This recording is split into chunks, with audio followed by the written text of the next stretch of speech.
여러분은 다음 문항을 보면 어떤 생각이 드시나요? 사실은 먹고 싶지만 건강에 해로우니까 참는다. 건강을 위해서 무리가 되더라도 운동한다. 효과가 느껴지지 않아도 건강을 위해 계속 약을 먹는다. 맞는 얘기 아니야 하고 생각되시나요? 어찌 보면 건강에 안 좋은 건 피하고 건강에 이로운 것을 꾸준히 하는 게 당연하다는 생각이 드는데요. 그런데 나이가 들수록 이게 사실이 아닐 수도 있다는 겁니다. 우리의 일반 상식과는 정말 많은 부분이 다른 이 얘기를 오늘 해보겠습니다. 젊은 시절은 변함이 없는데 노후만 길어졌습니다. 물론 100세 시대라고 해서 누구나 100세까지 살지는 않습니다.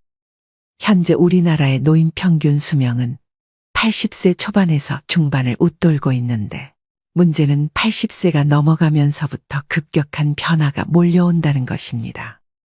80세부터는 잦은 컨디션 난조에 팔에 힘이 빠져 물건조차 들지 못하며 심지어 리모컨조차 어디에 두었는지 기억나지 않습니다. 그리고 배우자나 가까운 사람의 죽음으로 하루아침에 고독과 절망에 사로잡히는 등 순식간에 생로병사의 거대한 벽이 거친 파도처럼 덮쳐올 것입니다. 그래서 뒤늦게 후회를 해보지만 80세부터의 우리 몸은 관리를 해도 좀처럼 회복이 되지 않습니다. 그래서 60대, 늦어도 70대부터 관리를 못하면 노년의 생활은 말 그대로 지옥이 될 수도 있습니다. 그렇다면 우리는 다가오는 60세 이후의 삶을 위해 무엇을 해야 할까요? 오늘은 적당히 잊어버려도 좋은 나이입니다라는 책을 바탕으로 노년의 질을 결정짓는 핵심 요인들을 알려드리려고 합니다. 노년의 질을 결정짓는 핵심적인 요인 첫 번째.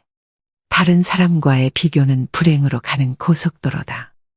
퇴직이 얼마 남지 않은 50대에 남과 비교하는 것은 전혀 도움이 안 된다. 동창생 누구는 어디에 20억짜리 집이 있는데 난 뭐하고 살았나. 죽을 때까지 넉넉한 연금이 나오는 공무원을 했어야 하는데 쥐꼬리만한 연금으로 난 어떻게 사나. 이런 식의 후회를 하다 보면 자신이 무능하게 느껴지고 사회 시스템이 불만스럽게 여겨진다. 더 나쁜 것은 이제라도 만회해보겠다며 무리하게 투자하거나 사업을 벌이는 것이다. 아무리 수명이 연장됐다 해도 50대는 인생이 꺾이는 나이다. 계절로 치면 씨 뿌리고 키우는 때가 아니라 거둬들이는 시기다. 물론 50대에도 새로운 일에 도전하고 모험도 할 수 있다. 하지만 실패할 경우 만회할 시간이 충분치 않을 수 있다는 점, 체력이 떨어지고 있다는 점을 감안해야 한다. 돈이든 체력이든 가정이든 지킬 수 있는 범위 내에서 도전과 모험의 범위를 국한시키는 것이 현명하고 남과 비교하지 않고 자신의 현재 모습에 감사하는 것이 지혜롭다. 노년의 질을 결정짓는 핵심적인 요인 두 번째. 빈털터리로 죽기로 결심한다. 퇴직을 하고 소득이 없어지면 자산이나 예금 잔고를 털어 생활비에 보태야 한다. 집을 맡기고 주택연금을 받았어야 할 수도 있다. 문제는 자산이 줄면 불안해지고 자식에게 집이라도 남겨야지 하는 미련 때문에 주택연금에 가입하기도 꺼려진다는 점이다. 재산을 모두 써버리고 빈털터리로 죽기로 마음먹는다면 우리는 살아있는 내내 적절한 부를 누릴 수 있다. 또 곶감은 빼먹는 것이라며 재산을 남길 생각하지 말고 다 써버릴 생각을 해야 한다. 몇 살까지 살지 모르는데 죽기 전에 재산을 다 써버리면 어떻게 하느냐고 반문할 수도 있다. 하지만 재산을 탕진하라는 것이 아니다. 돈을 남길 욕심을 거두고 검소하게 생활한다면 대부분의 경우 죽을 때까지 먹고 살 수는 있다는 얘기다. 노년의 질을 결정짓는 핵심적인 요인 세 번째. 친구는 없어도 괜찮다. 어떤 사람은 혼자 있는 시간을 견디지 못하고 늘 다른 사람과 연결되어 있기를 원합니다. 하지만 허울뿐인 관계의 마음은 여전히 공허하고 집단 안에 있을수록 오히려 고독을 느끼죠. 그리고 그 고독을 메우기 위해 타인을 더욱 더 갈망하게 됩니다. 하지만 한번 혼자여도 괜찮다고 각오를 다지고 나면 이런 악순환의 고리를 끊을 수 있습니다. 홀로 있는 시간 동안 자기 자신을 찬찬히 되돌아보면 가치관 또한 또렷해집니다. 지금 이대로도 충분하다는 만족감이 생기고 자존감도 높아지죠. 나아가 다른 사람에게 물들지 않는 자신만의 사고 방식이 생기고 남과 다른 특별한 삶이 열리기도 합니다. 남편을 먼저 떠나보내고 혼자 남은 스카코 씨는 고립되어 있지 않았습니다. 단골 레스토랑의 셰프, 헬스클럽의 트레이너, 일을 함께하는 동료 등 다양한 사람과 관계를 이어가고 있었습니다. 마음속을 속속들이 내보일 만큼 깊은 인간관계가 아니라 적당한 거리감을 유지하는 느슨한 관계.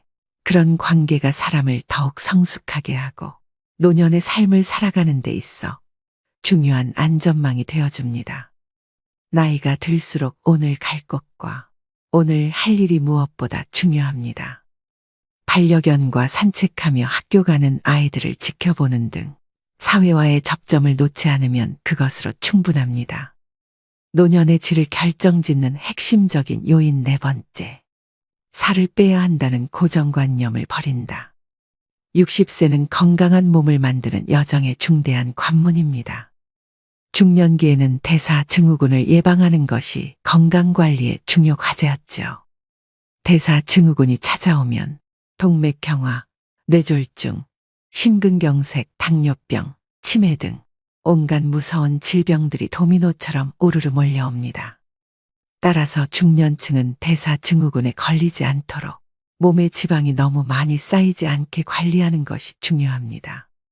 그런데 60세가 넘어가면 노화로 근육량이 하루하루 줄어듭니다.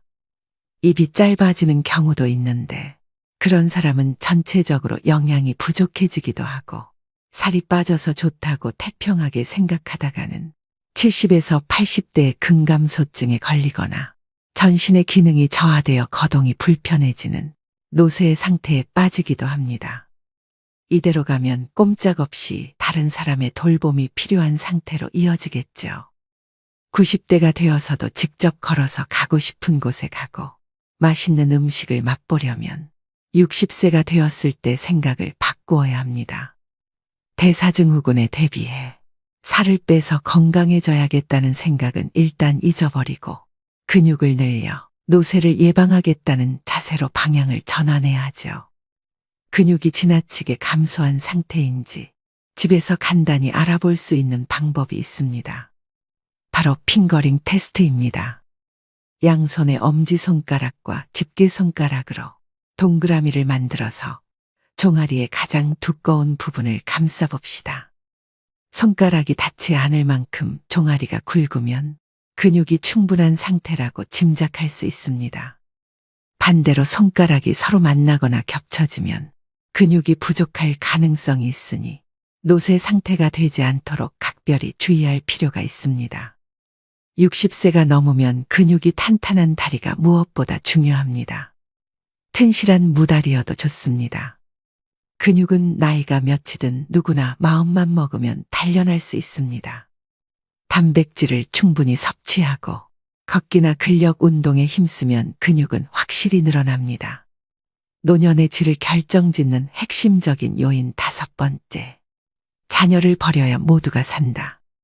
자녀로 인해 노부모가 죽게 되는 세 가지 경우라는 섬뜩한 농담 같은 얘기가 있다.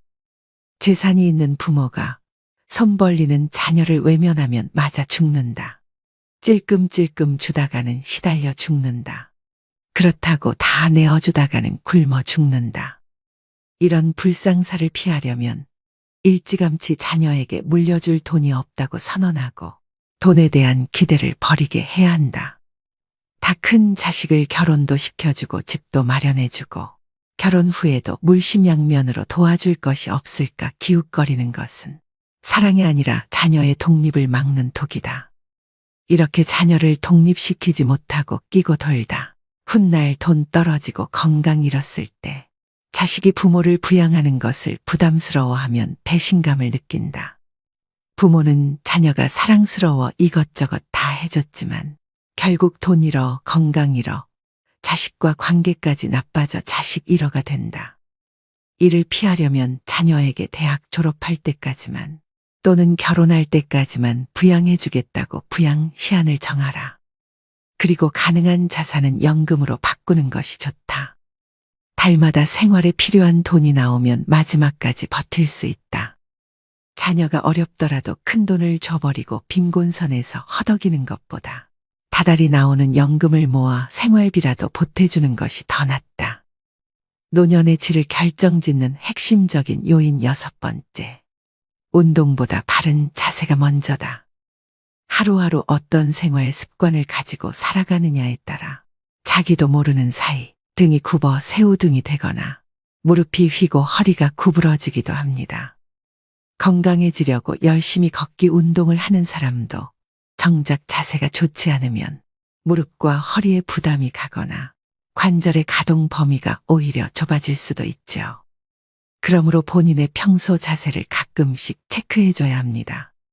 올바른 자세는 옆에서 보았을 때 허리뼈와 목뼈가 완만한 S자를 그립니다.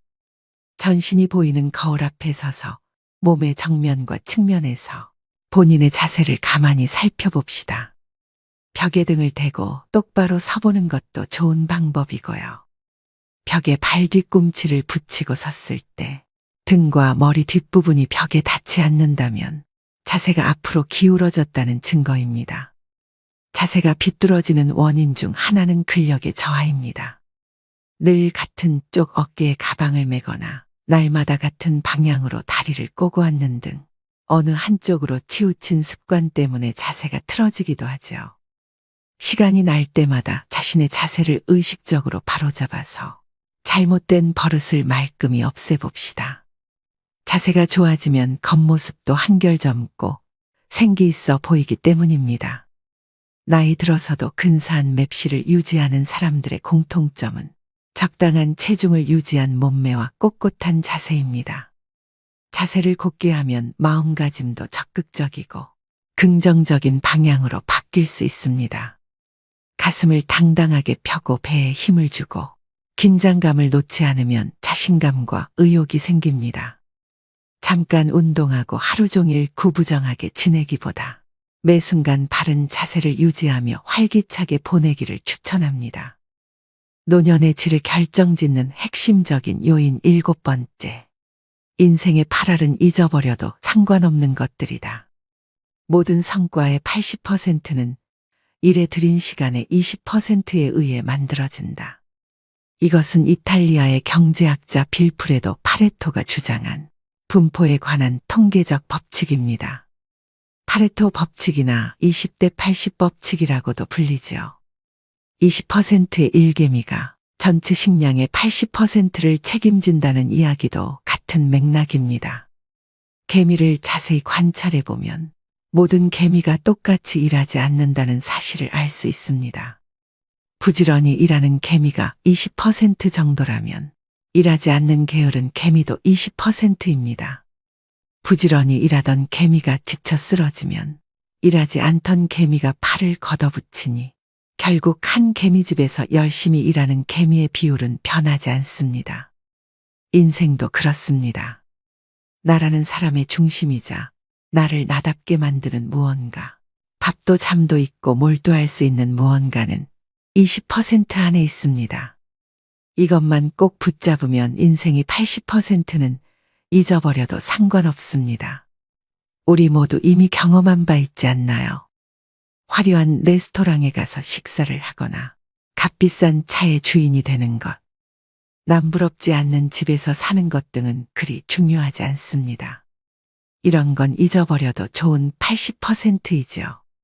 가족과 밥 한 끼 함께 할 수 있는 시간, 내 발로 걸어서 산책할 수 있는 체력, 내가 좋아하는 음악을 듣거나 책을 읽을 수 있는 공간이 있다면 나머지는 아무래도 좋습니다.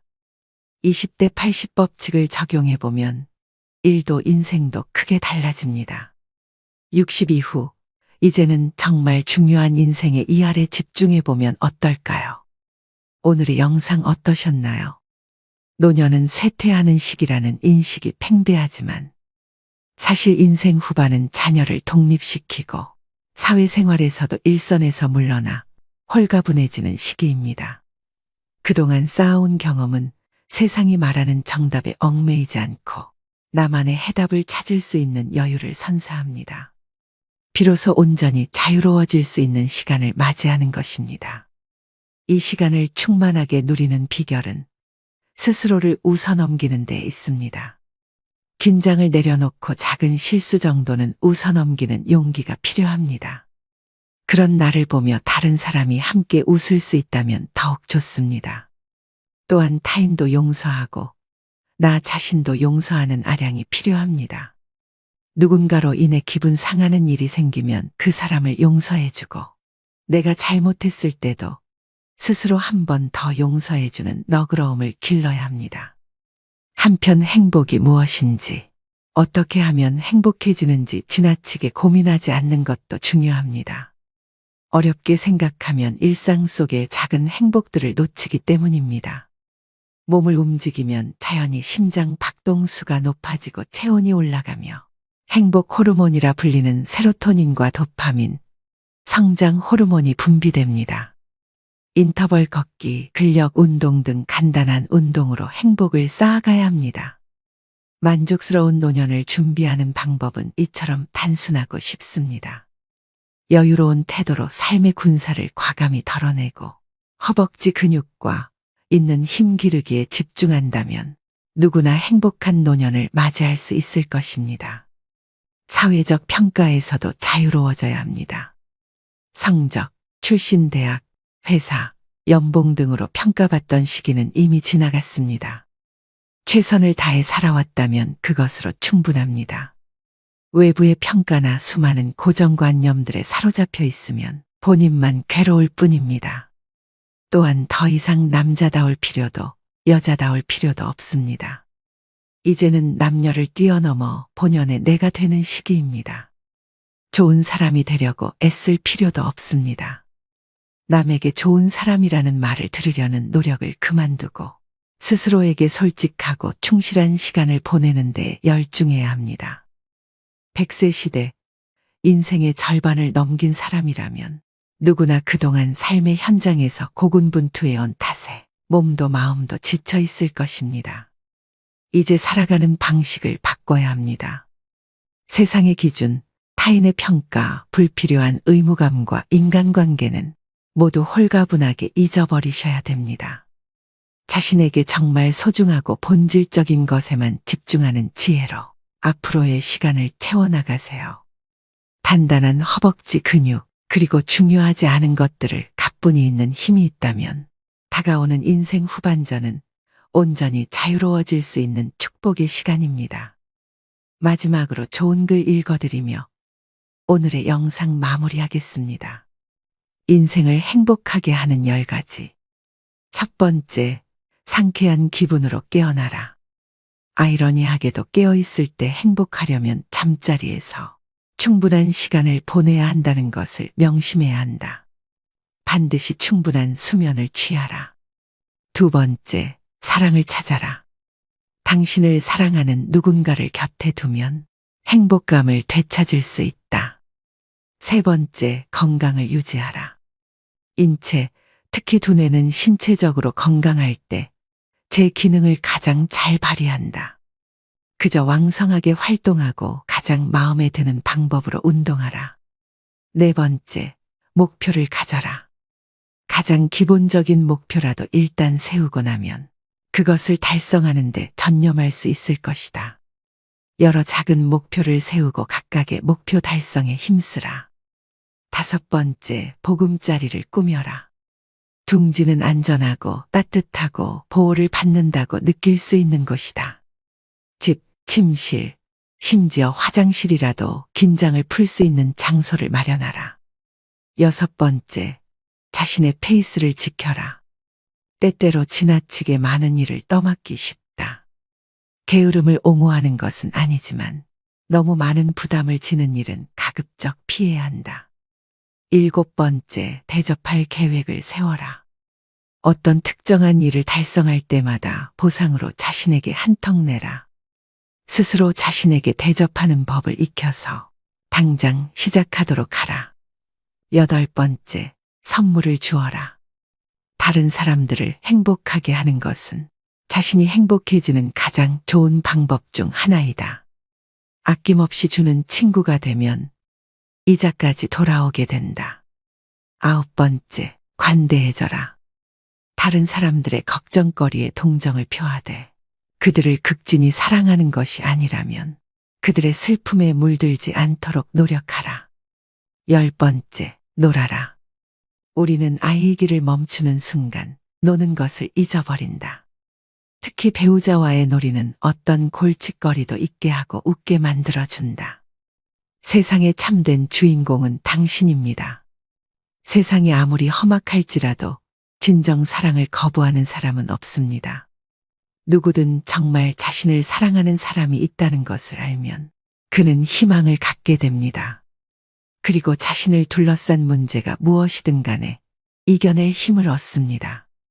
세상 모든 사람에게 필요한 것은 사랑입니다. 어려움을 만난 사람에게는 더욱 더 사랑이 필요하지요. 사람마다 자기가 좋아하는 유형이 있습니다. 키가 큰 사람, 말을 재미있게 하는 사람, 잘생긴 사람, 귀여운 사람, 터프한 사람, 돈 잘 쓰는 사람, 날씬한 사람, 통통한 사람 등 다양합니다. 그런데 이 다양한 사람들의 다양한 취향에도 불구하고 모든 사람들이 공통적으로 희망하는 유형이 있습니다. 마음이 넓은 사람과 사랑할 줄 아는 사람입니다. 대부분의 사람들은 좁고 작은 마음을 가지고 있습니다. 다른 사람을 사랑하지 못하면서 자신은 사랑받고 싶어 합니다. 때문에 그런 자신을 이해할 사람을 필요로 합니다. 그리고 자신의 마음을 넓히기보다 다른 사람의 마음이 넓기를 기대합니다. 그러나 우리가 사는 이 땅에는 넓은 마음을 가진 사람이 적습니다. 처음 만났을 땐 마음이 넓은 것 같지만 조금 지나면 그도 역시 우리만큼 밖에 안 되는 속 좁은 사람이라는 것을 알게 됩니다. 그러면 우리는 또 다시 마음 넓은 사람을 찾아갑니다. 세상에서 자신보다 넓은 마음을 가진 사람을 만난다는 것은 쉽지 않은 일입니다. 하늘에서 떨어지는 번개를 맞는 것보다 넓은 사람을 만나는 것이 더 어렵습니다. 사랑할 줄 아는 사람, 그는 바보를 천재로 만들 수 있는 사람이고 고장난 세상을 고치는 기술자입니다. 우리가 남들보다 조금 더 사랑할 줄 안다면 우리는 모든 곳에서 환영받는 주인공이 될 수 있습니다. 사랑받는 사람이 아니라 사랑을 주는 사람이 세상의 참된 주인공입니다. 오늘도 노후의 지혜와 함께 해주셔서 감사드립니다. 황금빛으로 무르익어가는 여러분의 지혜로운 인생을 언제나 응원합니다. 나이 들면 이런 마음으로 살다 갑시다.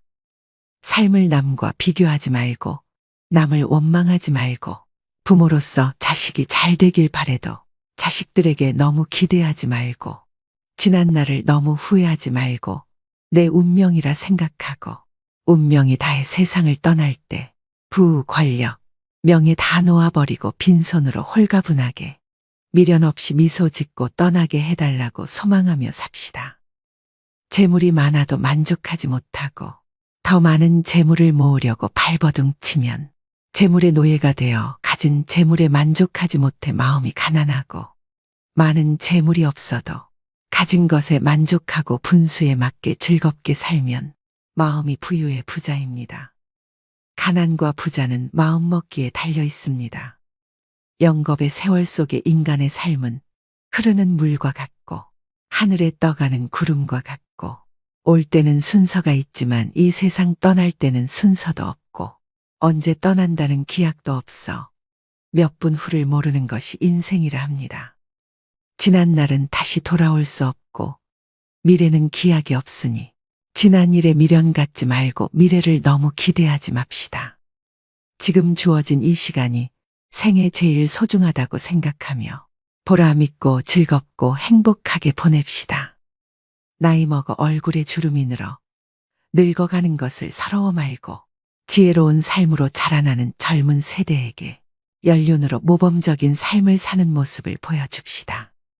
친구가 나를 부르지 않는다고 외로워 말고 내가 먼저 친구를 불러 희로애락을 함께 나눌 친구를 만들어 산에도 가고 술도 한 잔 나누며 노후를 외롭지 않게 즐겁고 행복하게 보냅시다. 노년에 친한 친구가 두 사람만 있어도 인생을 잘 살았다는 말이 그때는 마음에 와닿지 않았는데 정년 후에야 실감이 납니다. 나이가 들면 세상을 이런 마음으로 즐겁고 행복하게 살다 운명이 다해 부르면 큰 고통 없이 미소 짓고 미련 없이 떠날 수 있는 사람이 인생을 가장 잘 산 사람입니다. 백사세인 김영석 교수님은 95세 때 인터뷰에서 이렇게 말했습니다. 100년 가까이 살아보니 60대, 70대 무렵이 가장 좋은 시절이었어요. 자녀 교육과 부모 봉양의 책임에서 벗어나 나 자신에게 집중할 수 있는 평화로운 시기였죠. 100세 시대의 60대를 인생의 최고 전성기라고 합니다. 이 시기를 술에 물 탄 듯, 물에 술 탄 듯 하며 인생은 다 그런 거고 남들도 다 그렇게 산다는 말로 자신을 속이며 살아가시는 분들이 있고 후회 없는 인생을 살아가기 위해 노력하시는 분들도 계십니다. 여러분은 어느 쪽이신가요? 인생 후반기를 즐기는 어르신들은 일하고 배우고 여러 모임에 참여합니다. 그들 대부분은 젊은 시절로 돌아가고 싶지 않다고 말하는데요. 인생 후반기를 지는 태양이 아니라 떠오르는 태양처럼 살기 위해선 어떻게 살아야 할까요? 오늘은 인생 2막을 살아가시는 분들의 99%가 모르는 그 해답에 대해 알려드리겠습니다. 60대의 벽을 넘는 방법 첫 번째, 노후의 3대 리스크를 경계하라.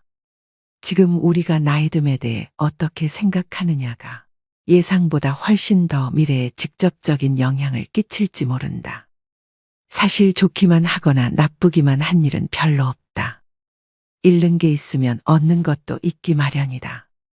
나이듦은 절대 악이 아니며 세상을 넓게 보는 지혜, 느긋한 느림의 미학, 갖가지 의무로부터의 해방 등 적잖은 이점이 있다. 너무나 커 보이는 불안에 압도돼 이런 혜택을 누릴 마음의 여유를 갖지 못하는 게 노후를 가장 힘들게 한다. 여기에 돈이 얼마는 있어야 한다는 식의 공포 마케팅이 불안을 과장하고 조장한다.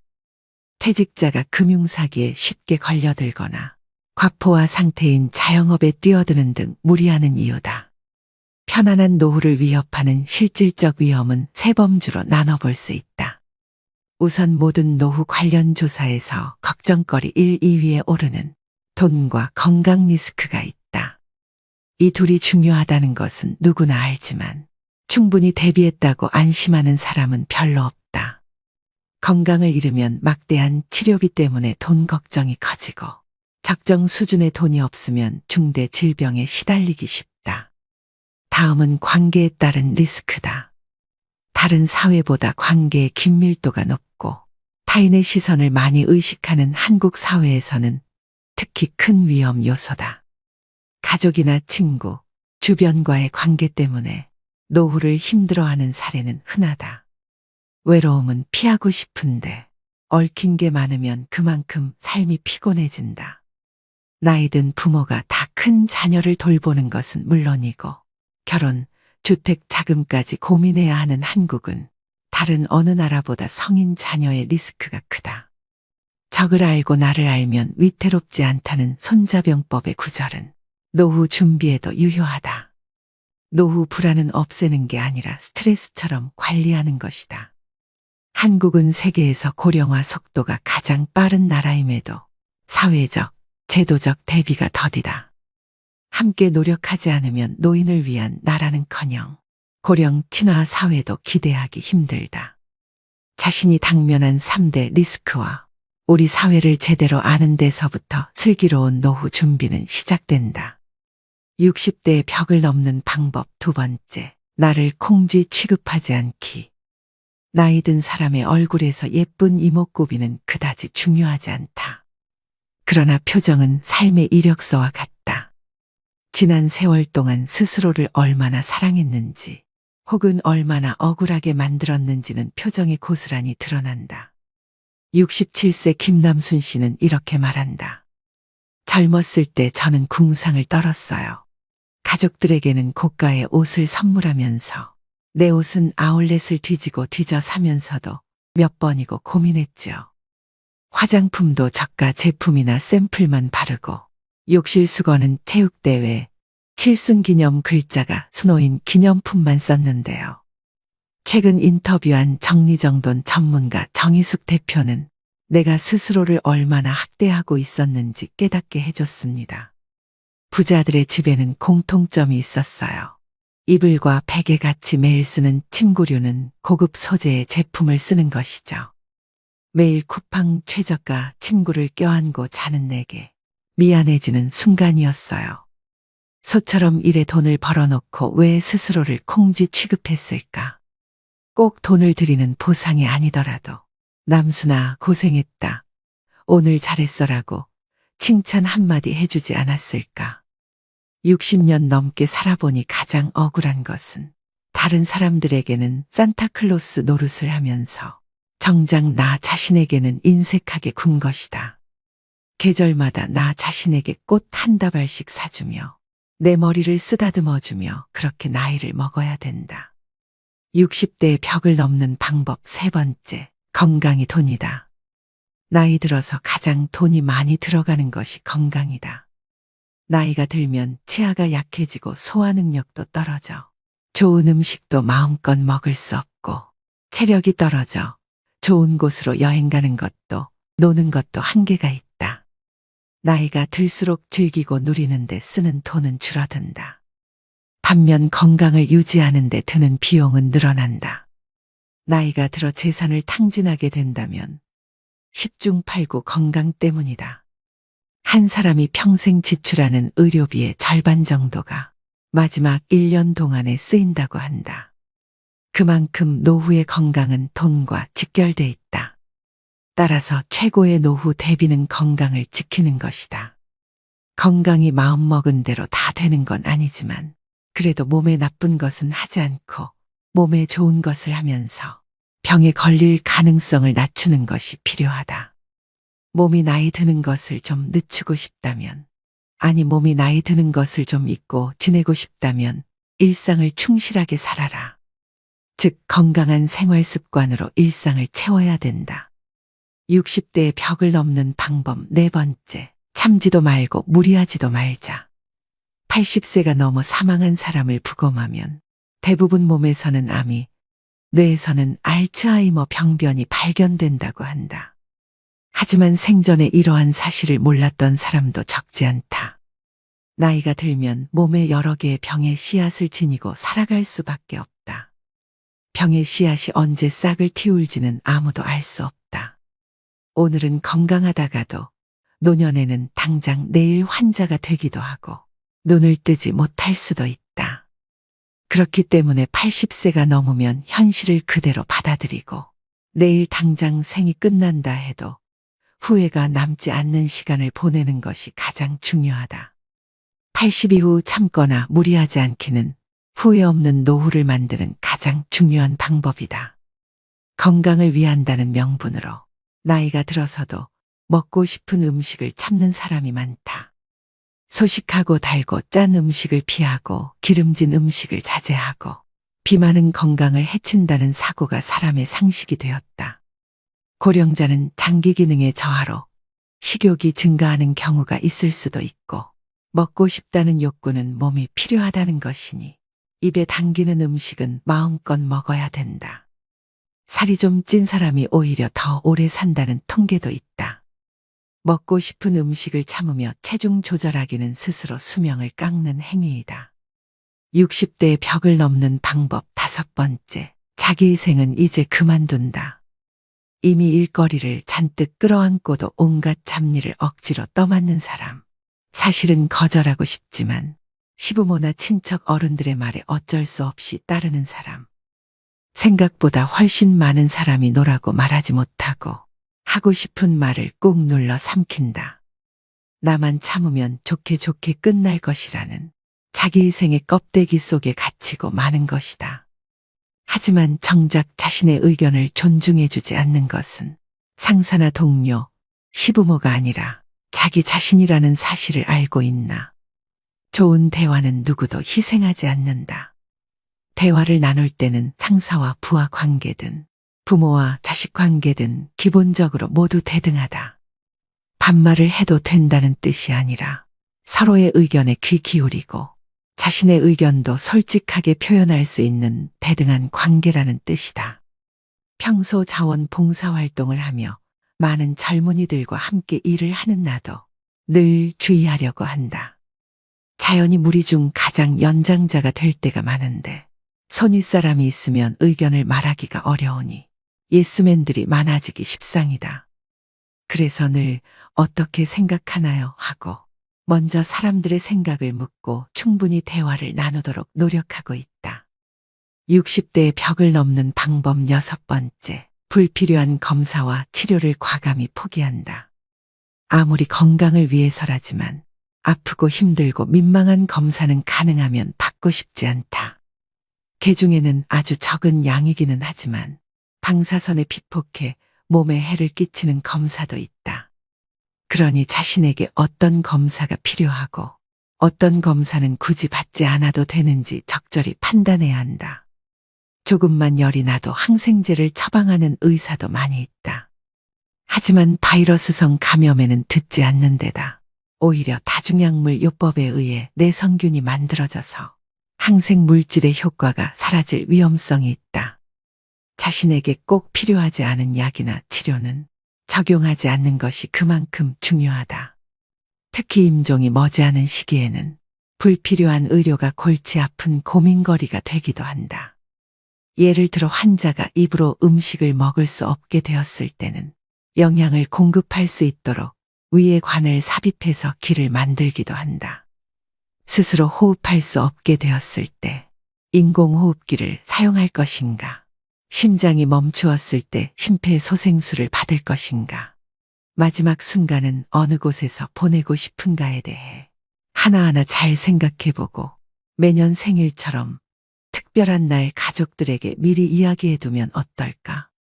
60대의 벽을 넘는 방법 7번째. 직함에 대한 미련이 인생 2라운드를 여는데 가장 큰 걸림돌이다. 평생 직장에서 일해온 사람은 직함을 자신의 정체성으로 혼동한다.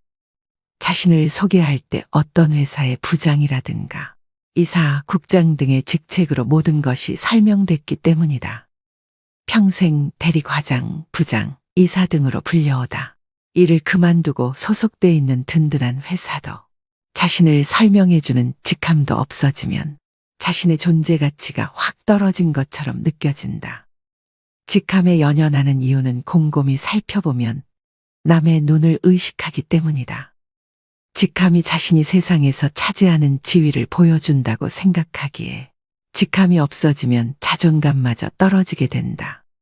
나이가 들수록 직함이 없어도 직함이 찍힌 명함이 없어도 또는 사회적으로 그리 대접받지 못하는 일을 하게 되더라도 당당할 수 있도록 자기 자신의 본질적인 정체성에 집중하는 것이 필요하다.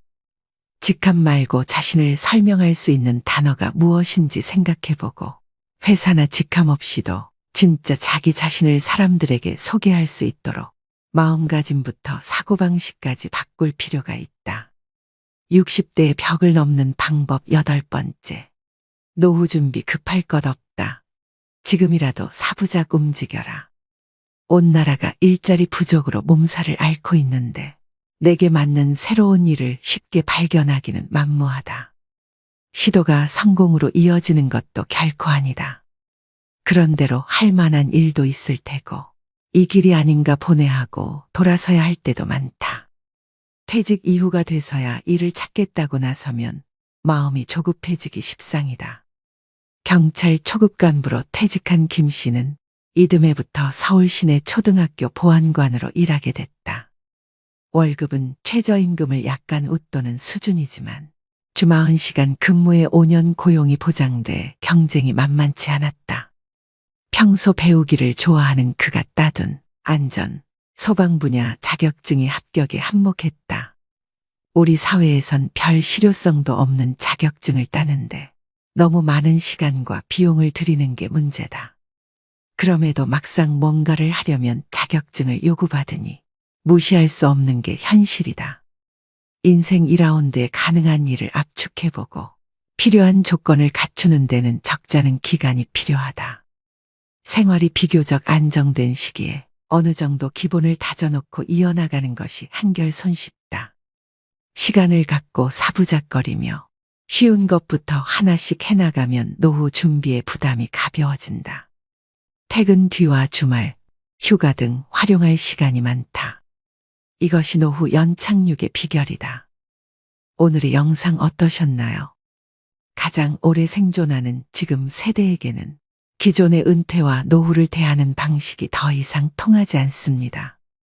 아무것도 하지 않고 겨우겨우 시간을 죽이거나 여전히 생계에 시달리며 억지로 일하는 것 모두 우리가 원하는 노후가 아닙니다. 새로운 개념의 노후를 살아야 하는데요. 바로 이모작 은퇴입니다. 이모작 은퇴는 노후 20년, 30년을 경제적으로, 사회적으로 활기차게 살 수 있는 새로운 라이프 스타일입니다. 삶의 목적을 새로 찾고 오로지 돈을 위해서가 아니라 자신을 위해서 일하고 외롭지 않게 살고 여전히 세상에 필요한 사람으로 살 수 있는 방법이죠.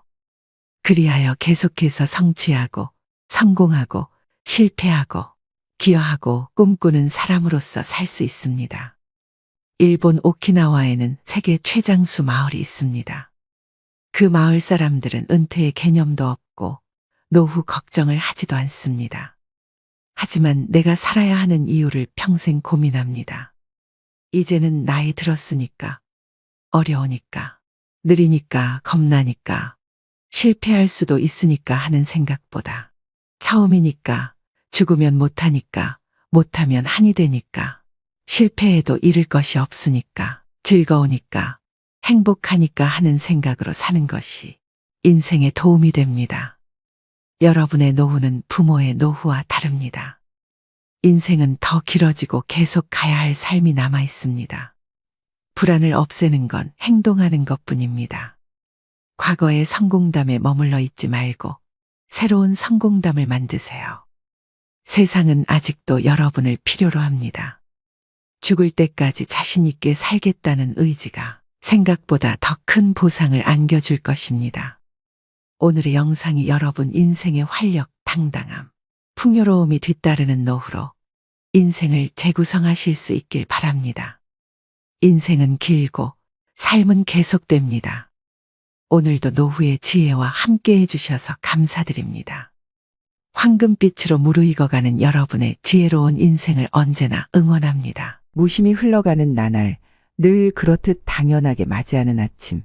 여러분은 인생에서 몇 번의 아침을 더 맞게 될지 궁금해한 적이 있으신가요? 그런데 설상가상으로 여러분에게 만일 단 한 번의 아침만이 남아있다면 어떻게 하시겠나요? 지금까지 가치 있게 살아왔다고 자신 있게 말할 수 있으신가요? 삶을 뒤로 돌릴 수 있다면 어떻게 살고 싶으신가요? 뉴욕타임스 기자인 저자는 삶의 마지막을 향해 유유히 걸어가는 노인 6명과 1년에 걸쳐 인터뷰를 진행하기로 합니다. 사실 인터뷰 초기에는 그들로부터 나이듦의 고단함에 대해서만 듣게 될 거라고 생각했습니다. 나름 인생을 안다고 자부했던 저자는 그러나 그들을 만나면서 인생이 송두리째 뒤집어지는 경험을 했다고 하는데요.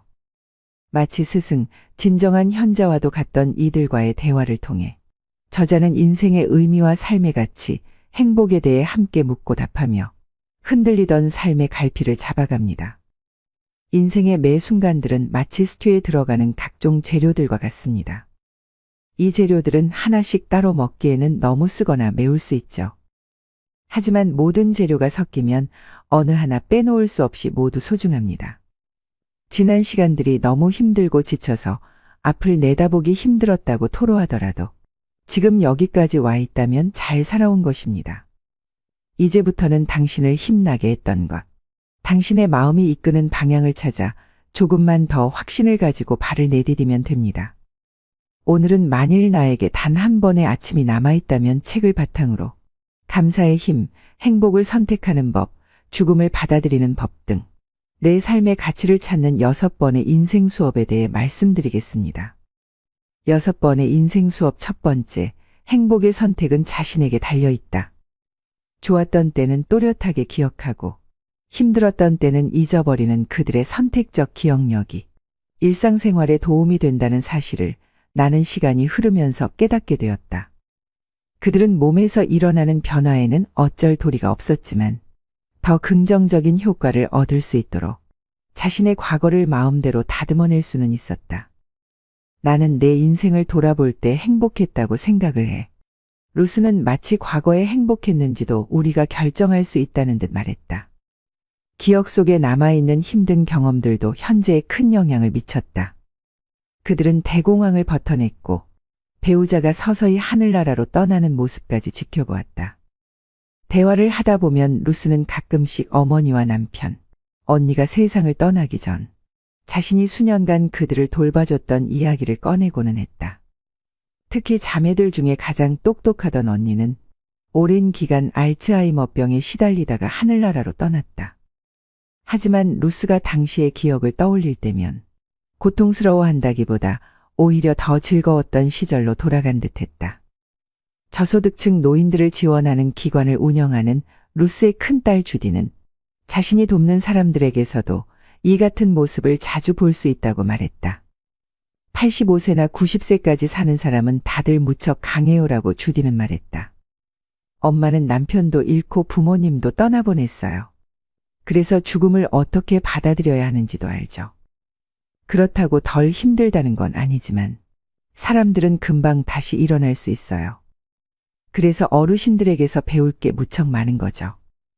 세상 만사를 다 겪고 살아남은 분들이시니까요. 늙는 게 꼭 좋다는 건 아니지만 꼭 끔찍하지도 않아요. 심각한 기억 상실은 끔찍한 일이다. 그러니 두려워하는 게 어쩌면 당연하다. 하지만 선택적으로 잊어버리는 것은 진정한 지혜일지 모른다.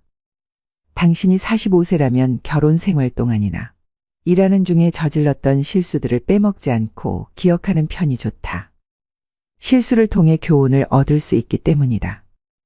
하지만 90세라면 잊어버리는 편이 현명하다. 사회학자 라르스 토른스탐은 대부분의 사람들이 나이가 들면서 많은 것을 잃고도 만족하면서 산다는 것을 알고는 깜짝 놀랐다.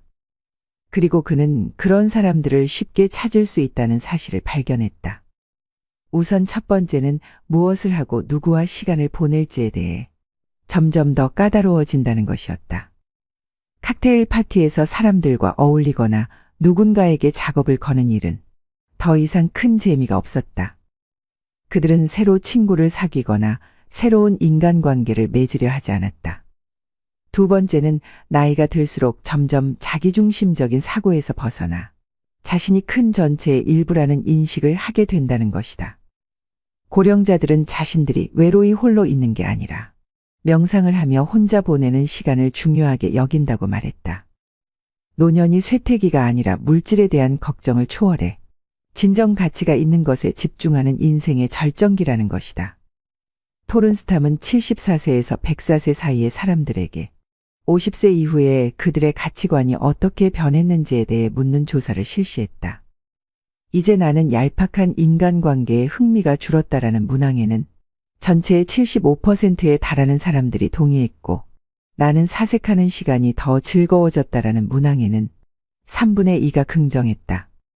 물질적인 것들은 전부 다 중요하지 않다 해도 81%가 동의했다. 그들은 점점 더 타인을 배려하게 되었고 인생에는 절대 풀지 못할 수수께끼들이 있다는 사실을 인정하게 되었다. 토른스탐이 발견한 눈에 띄는 사실 중 하나는 노인들이 기억과 최근의 경험 사이의 경계를 모호하게 만들어 과거와 현재를 동시에 살고 있는 것처럼 보인다는 점이다. 그들은 과거에 나눴던 대화들을 되새겼고 이미 고인이 된 사람들에게는 자신들의 예전 잘못을 사과했고 오래전부터 좋아하는 것들에 새삼 감사했다.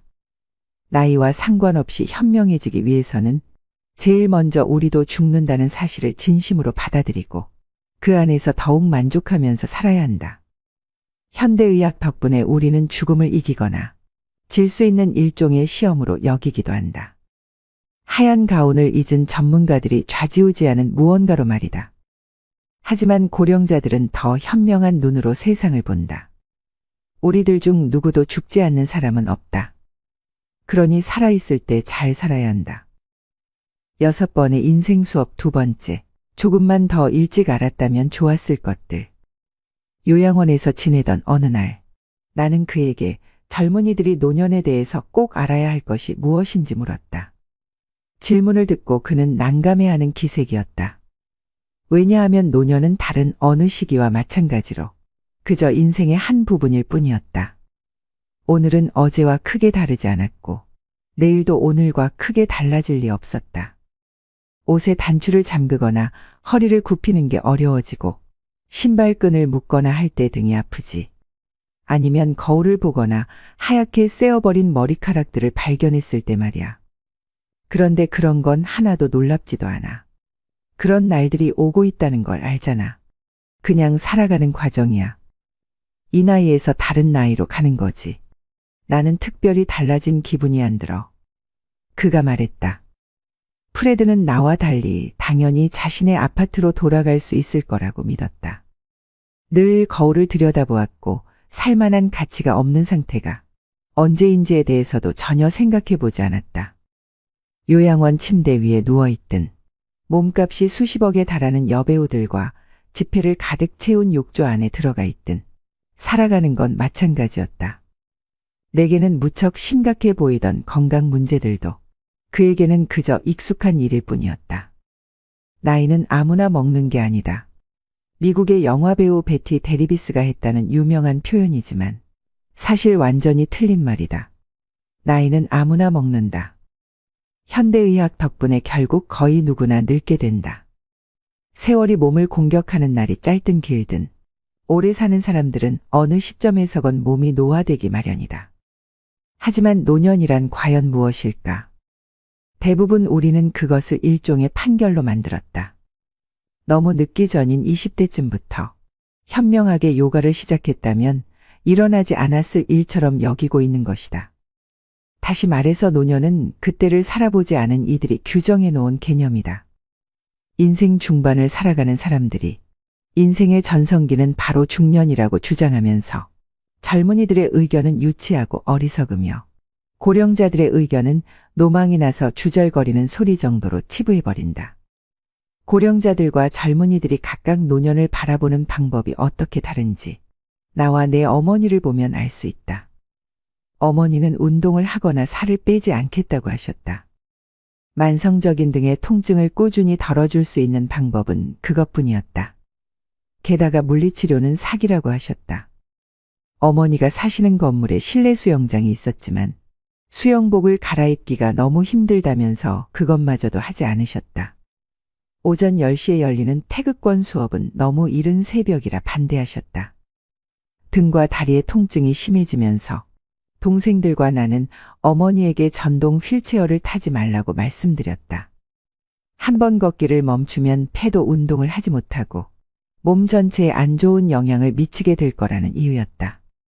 하지만 내가 틀렸다. 휠체어 덕분에 어머니는 더 자유롭게 미술관에 가거나 연극을 보러 다니실 수 있었다. 그때 나는 받아들이고 적응해야 한다는 것을 깨달았다. 남은 시간이 많지 않은 사람에게는 어쩌면 단기적인 해결책들이나 그냥 받아들이는 자세가 최선일 수도 있다. 그리고 우리는 모두 시간이 많지 않다. 고령자들은 본능적으로 이 사실을 더 잘 이해하고 있을 뿐이다. 6번의 인생 수업 중 2가지를 말씀드렸습니다. 자신의 가치를 높이는 삶의 태도에 대해 배우고 싶은 사람, 행복을 어디에서 찾아야 할지 아직 모르겠는 사람, 소중한 단 한 번의 삶을 정말 제대로 살아보고 싶은 사람, 해가 기울 무렵 끝내 후회하는 하루를 맞이하고 싶지 않은 이들에게 만일 나에게 단 한 번의 아침이 남아있다면 책을 강력히 권합니다. 독일의 위대한 문인 괴테의 인생과는 우리의 문명은 겨울철 과일나무와 같다. 그 나뭇가지에 다시 푸른 잎이 나고 꽃이 필 것 같지 않아도 우리는 그것을 꿈꾸고 그렇게 될 것을 잘 알고 있다. 이처럼 즐거운 노후를 보내기 위해 의식해야 할 3가지가 있습니다. 첫째, 새로운 취미나 인간관계에 개방적이다. 새로운 취미에 도전하거나 인간관계를 받아들이거나 항상 오픈 마인드를 유의하는 것이다. 예컨대 새로운 취미를 하게 되면 그곳에서 새로운 인간관계가 생긴다.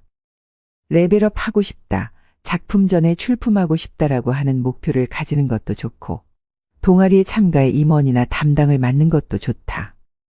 즉 인간관계, 목표, 공헌이라는 즐거운 노후를 보내는 세 가지 포인트가 중요하다. 둘째, 여유 있는 노후 계획을 세운다. 시간적으로 자금적으로 여유를 가지고 계획을 세우는 것도 포인트다. 시간이 없다, 돈이 없다 등 없다는 감각은 기분을 피폐하게 만든다. 무모한 계획을 세우고 스스로 자신을 몰아가 버리면 본전도 없다. 예컨대 목표를 세울 때는 누군가와 겨루거나 하는 것이 아니라 노후에는 어디까지나 자신의 시간을 즐긴다는 관점에서 설정해 보면 좋지 않을까. 셋째, 즐거운 노후를 위한 주거 선택의 포인트다.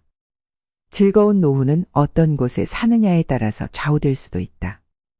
거주지를 찾을 때는 다음 포인트를 검토해 보는 것은 어떨까? 첫째로, 노후에도 안심하고 살 수 있는 집인가? 우선 체크하고 싶은 것은 안심하고 살 수 있는지 여부이다. 해를 거듭하면 건강상의 불안이 증가하고 일상생활 속에서 일어나는 자연재해나 범죄에 대한 대응도 걱정이 많아진다. 주위 환경 등 주거 환경의 안전 안심이 확보되어 있는지 꼭 체크해 본다. 둘째로, 노후의 즐거움을 만끽할 만한 집인가? 노후 시간을 즐겁게 보낼 수 있을지도 확인해 본다.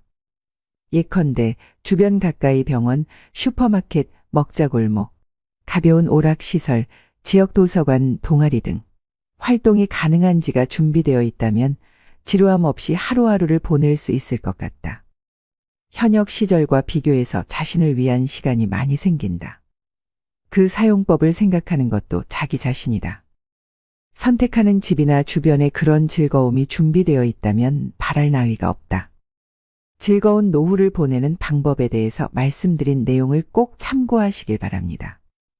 위와 같이 일찍 인간관계, 목표, 공헌 등과 같은 포인트를 잘 검토한다면 충실한 노후 생활로 분명 연결되리라 봅니다. 마지막으로 나이 들수록 버려야 되는 두 가지를 말씀드리겠습니다. 나이가 들수록 버려야 할 첫 번째는 앉아있는 시간을 줄이셔야 됩니다. 여러분은 하루에 얼마나 오랜 시간 앉아서 생활하시나요? 나이가 들수록 덜 앉고 더 많이 움직이셔야 되는 것은 모두가 알고 계실 텐데요. 60세 넘어 하루 10시간 넘게 앉아 있으면 치매에 걸릴 확률이 높아진다고 합니다. 치매가 아니더라도 장시간 앉아 있는 사람은 하루 종일 몸을 움직이는 사람보다 당뇨병이나 심장마비 위험이 높고 하체 비만 등의 발병하는 위험이 증가한다는 연구가 있는데요. 자식들이 출가하고 나가게 되면 억지로라도 움직였던 몸은 그냥 앉아서 TV를 보는 시간이 하루 일과 중 대부분을 차지할 것입니다. 하루에 1시간만 앉아있는 시간을 줄여도 각종 심혈관 질환과 대사증후군 발병 위험이 줄어든다고 합니다. 장시간 앉아있는 것이 건강에 미치는 악영향을 줄이기 위해 일상에서 30분마다 5분간 가벼운 걷기를 하셔야 됩니다. 한 연구에 따르면 1,500명의 노인 가운데 가장 오래 앉아 있었던 사람들은 더 자주 움직였던 노인들보다 평균 8년 더 빨리 늙는 것으로 나타났다고 하는데요. 나이가 들어가며 신체 활동이 게을러지면 근육이 급격하게 줄어들고 기력이 떨어지면서 더욱 움직이기 싫은 마음이 생겨날 수 있습니다. 그래서 나이가 들수록 자신에게 맞는 운동 습관을 길들여 건강한 근육을 유지하는 기력을 키워나가야 합니다. 나이가 들수록 움직이면 살고 누우면 죽는다는 말을 떠올리셔야 됩니다. 편하게 쉬려는 마음에서 벗어나 일상에서 많이 움직이는 습관을 길들이셔야 합니다. 매일 규칙적으로 많이 걷는 것도 건강 유지를 위한 좋은 습관 중 하나입니다. 만일 걷지 못하신다면 앉아서 하는 운동 또한 매우 도움이 될 수 있습니다. 앉아서도 가벼운 스트레칭을 자주 해주신다면 몸의 움직임을 늘리는 데 효과가 있습니다. 나이가 들면 운동을 해도 근력이 늘지 않는다는 잘못된 생각 때문에 고령자들은 운동을 시도조차 하지 않는 경우가 많습니다. 집에서 쉽게 할 수 있는 운동을 매일 10분만 꾸준히 해도 1년이 지나면 현재 근력의 20%까지 늘릴 수 있다고 하는데요. 그렇게 되면 노년 건강 유지의 최대 복병인 낙상사고가 줄고 사회 참여 활동은 늘어나고 노년의 허약도 예방됩니다. 얼마 전 옆집 60대 어머님은 길을 걸어가시다 갑자기 넘어지셔서 팔이 꺾이는 사고를 당하셨습니다. 다리의 근력이 부족해서 중심을 못 잡고 넘어지셨는데요. 오랫동안 치료받느라 고생하시는 걸 옆에서 본 적이 있어서 미리 근력 운동 조금씩이라도 실천하셔서 예상치 못한 사고에 대비를 하셔야 됩니다. 습관이 인생이라는 말이 있습니다. 우리가 갑자기 운동량을 늘리는 것은 쉽지 않은 일입니다. 대신 앉아있는 시간이라도 줄이는 게 노후 건강을 위해 아주 좋은 방법이 되는 것입니다. 하루를 아름답고 행복한 삶으로 만들기 위해서는 자신이 어떤 태도와 습관을 가지고 살아가고 있는지 돌아보는 시간을 가져볼 필요가 있습니다. 앞으로 어떤 습관을 길들여 어떤 태도로 지낼 것인가 하는 계획을 세우고 실천하는 것이 바로 자신의 가치 있는 노후를 위한 중요한 지혜이기 때문입니다. 나이가 들수록 버려야 할 두 번째는 불필요한 인간관계를 정리하는 것입니다.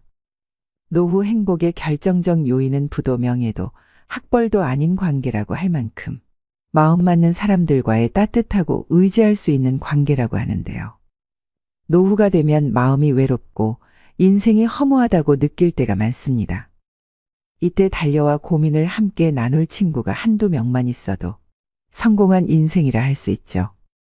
하지만 퇴직과 함께 직장 등 공적 관계망은 대부분 눈 녹듯 사라져버리고 사회 속에서 벌어지는 크고 작은 갈등은 노년의 삶의 질을 낮추고 외로움을 증폭시킵니다. 주변에서 맞지 않는 사람과의 인연의 끈을 놓지 못하고 만남을 유지하면서 스트레스를 받는 사람들을 흔히 볼 수 있습니다. 특히 살아온 세월 속쌓인 갈등이 폭발하면서 관계가 망가질 때도 많습니다. 배우자 및 자녀와의 갈등이나 오래 알고 지낸 친구와의 불협화음 등이 이 경우에 해당하죠. 불필요한 인간관계는 늙음을 의식하기 시작하는 50대부터 하나씩 내려놓으면 편해진다고 합니다. 자녀들이 부모 품을 떠나 독립하고 나면 지켜야 하는 것들이 점점 적어집니다. 그러면 자연스럽게 이제껏 무리해서 만나야만 했던 사람들도 줄어들게 됩니다. 물은 나이를 먹으면 체력도 기력도 젊었을 때와 같지 않게 되니 굳이 의미 없는 인간관계에 힘쓸 여유가 없어집니다. 그러니 참아가며 사람을 만나는 일은 피곤하기만 하죠. 나이 들어서 체력이 떨어지는 만큼 인간관계에도 에너지 절약이 필요합니다. 여기서 가족만큼은 예외라고 말씀하시는 분들도 계실 것 같은데요. 결국은 가족도 같습니다. 그저 너무 가까이 가지 않는 것이 요령이죠. 관계에서 오는 스트레스를 줄이고 싶다면 사람보다는 고독과 친해지셔야 합니다. 혼자서 시간을 잘 보낼 수 있게 된다면 내 인생에서 진정으로 필요한 인간관계 또한 분명해질 거라고 생각합니다. 나이가 들어갈수록 그냥 아는 사람 100명보다 나를 잘 알아주는 사람 1명이 더 귀합니다. 그대로의 나를 받아들이는 소수의 사람과 편안하게 만나면서 평온한 노후를 보내셔야 됩니다. 은퇴 후 인간관계라는 한 연구에 따르면 배우자와 함께하는 시간을 줄이고 싶다고 대답한 은퇴자가 늘리고 싶다고 한 은퇴자보다 6배나 많았다고 하는데요. 이 같은 문제들을 비추어 볼 때 은퇴 후에도 원만한 대인관계를 유지하려면 삐걱대는 관계를 정비하는 것도 중요합니다. 가족 또는 가까운 지인 간 어긋난 부분을 개선하고 줄어든 인맥을 새롭게 채워나가야 사람 냄새 풍기는 노후 생활을 즐길 수 있습니다. 행복하고 건강한 노년을 만드는 것은 사람들과의 질적인 관계에 달려 있습니다. 놀라운 것은 나에게 이로운 관계가 행복뿐 아니라 노후의 신체적 건강까지 영향을 준다는 사실이죠. 누군가 인생은 나를 알아주는 한두 사람 붙잡고 사는 거라고 하더군요. 나이 들어서도 너무 관계에 연연하다 보면 자신에게 소홀해지곤 합니다. 그럴 때 일수록 잠시 멈춰서 자기 자신을 챙겨보시면 좋겠습니다. 오늘의 영상 어떠셨나요? 아무리 후회해도 지난 날은 돌아오지 않습니다. 내일 일은 아무도 모릅니다. 내일은 내일의 바람이 붑니다. 그것이 인생입니다. 그러므로 자신의 인생을 있는 그대로 받들이기만 하면 됩니다. 어떤 것이라도 두려워하거나 걱정하지 마세요. 원하는 일을 하고 먹고 싶은 음식을 먹고 만나고 싶은 사람을 만나고 하고 싶은 말을 하면서 살면 됩니다. 이것이 행복한 노후와 불행한 노후를 가르는 기준입니다. 불량 노인이어도 됩니다. 사람 좋은 척하면 건강이 불량해집니다. 여태까지 사람들의 눈치를 살피고 사양하느라 하고 싶은 일을 참으며 살아오셨을 겁니다. 지금까지 애쓰고 고생하며 살아왔으니 앞으로는 원하는 대로 살아보셔야 합니다. 오늘도 노후의 지혜와 함께해 주셔서 감사드립니다. 황금빛으로 무르익어가는 여러분의 지혜로운 인생을 언제나 응원합니다.